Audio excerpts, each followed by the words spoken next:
皆さんこんにちは。バーチャル YouTuber をしているメイドのリコです。ナロー系ではよく、チート、という言葉を使われますけれど、なんでチートって言うんでしょうね。意味としては、釣る、騙す、不正行為、という感じですけれど、どうして、超すごい能力、になったのかしら？発祥の地はどこで、どうして超すごい能力をチートなんて言い出したんでしょうね。ナロー系作品では、当然の権利のように異世界拉致や、転生したらチート能力をもらう作品がほとんどですよね。それが当たり前になってしまって、何も違和感を感じなくなってしまっていましたけれど。中二病的な主人公が、チート、って言うと、思い出したように、チートってなんだろうって疑問に思います。というか、今回の作品を読んで思いました。今回レビューする作品はこちらです。ハズレ判定から始まったチート魔術師生活です。作者は篠浦千里様です。全体的にふわっと見れば面白い感じですね。何も考えずに読んでいけばこの先もちょっと読んでいきたくなるなぁと思いました。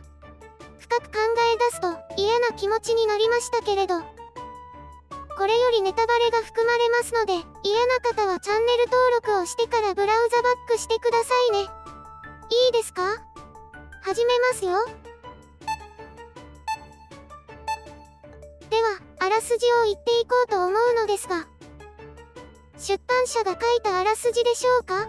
それが独特だったので、それをご紹介したい。それではどうぞ。外れだそうですよ。一学年丸ごと転移させられてきた異世界の中で僕だけが外れで、いらない子、ブッス。だからって魔物が闊歩する森に捨てられて死ぬ目に遭わされるのはひどいっす。だけどチート魔術能力で生き残り、中二&中二病気味の僕、ケントが、仲間になったスケルトンたちと同級生救出を頑張るっす。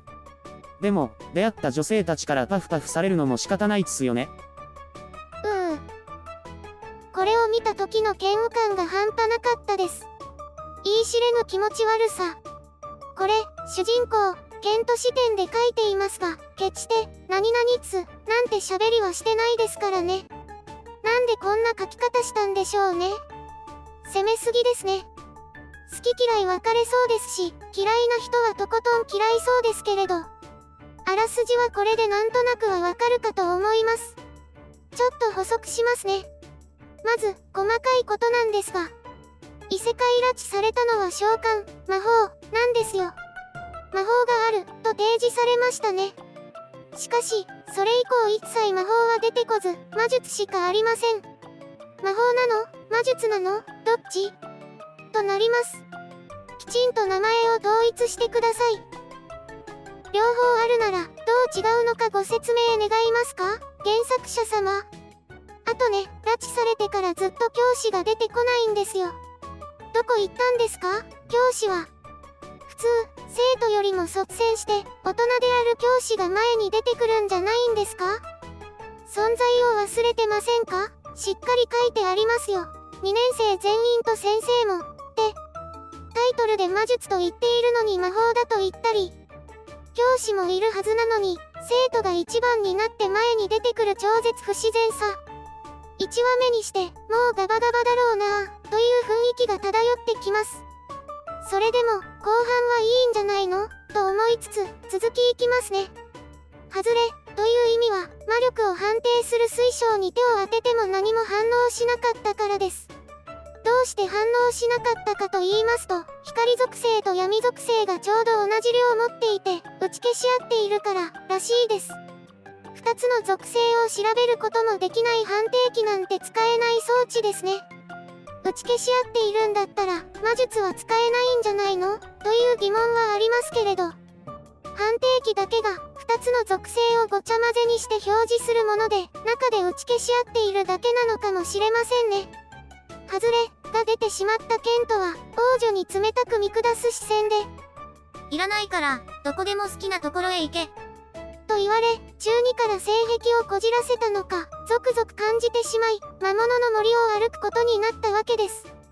M だと思うじゃないですか？ところがどっこい、S でもあるんです。王女をヒーヒー言わせるほど、犯したくてたまらないようなんですよね。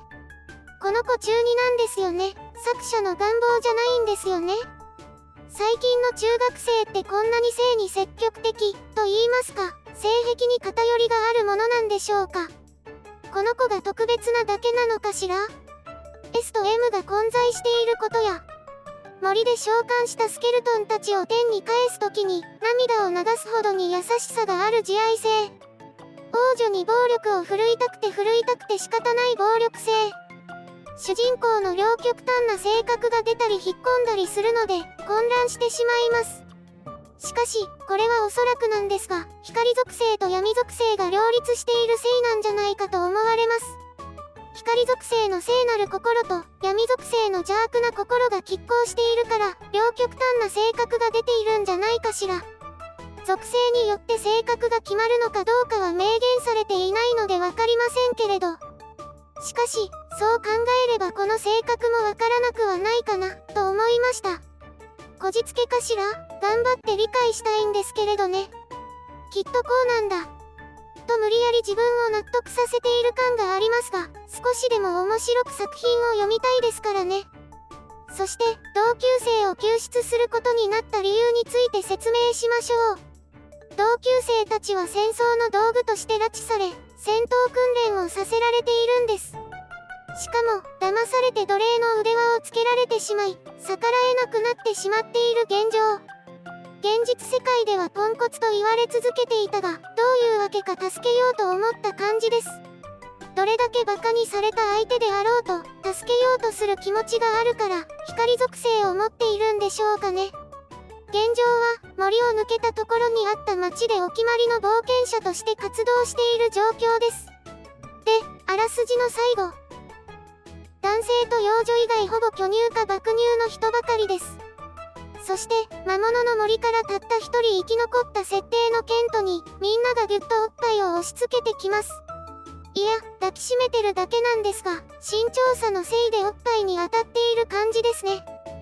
それをパフパフというのかどうかという問題がありますが、出会う女性みんなおっぱい押し付けてくるシーンが何とも言えず嫌でしたね。巨乳おっぱいに包まれていい子されたいんでしょうね。中学生というまだ幼い子供だから周りが優しいんでしょうか。神たちに拾われたおじさんを思い出しますね。あれも周りの人間たちが必要以上にいい子していて違和感がありましたね。疲れ切った現代社会を生きる人々には周りから認められ、よいしょされ、優しくされる作品も一定数評価されるのかもしれませんね。そんなによしよしされたり褒められたりしたかったら千子さん見ると癒されますけどね。しかしこの作品はおじさんとは違う違和感があったんですよ。なんだろうなぁと思っていたのですが、パフパフありきだから違和感があるし嫌な感じがするんですよ。かわいそうだったね、で終わり。その後何かしてあげるとかはないんです。宿屋の主人や店員は同情を示すが、宿代を割引したり何かサービスしたりしませんし、ただ単に抱きしめたいだけ、かわいそうだねという感情を見せたいだけ、共感してますよアピールですか。そこが引っかかったポイントかもしれません。どんくさくポンコツで使えない、両親とも不仲なほど人間関係も良好じゃない主人公がものすごい力をもらってみんなにいい子されて認められ癒される作品です。絵も上手でキャラが可愛らしかったり綺麗ですのでとっても良かったですよ。今回のレビューはいかがだったでしょうか。このような感じで私が思ったことをありのままにレビューしていきます。このような私にレビューしてほしい作品がありましたらコメント欄か Twitter でご連絡ください。気に入っていただけましたらコメント、高評価、チャンネル登録をよろしくお願いします。また次回レビューしたい作品がありましたらお会いいたしましょう。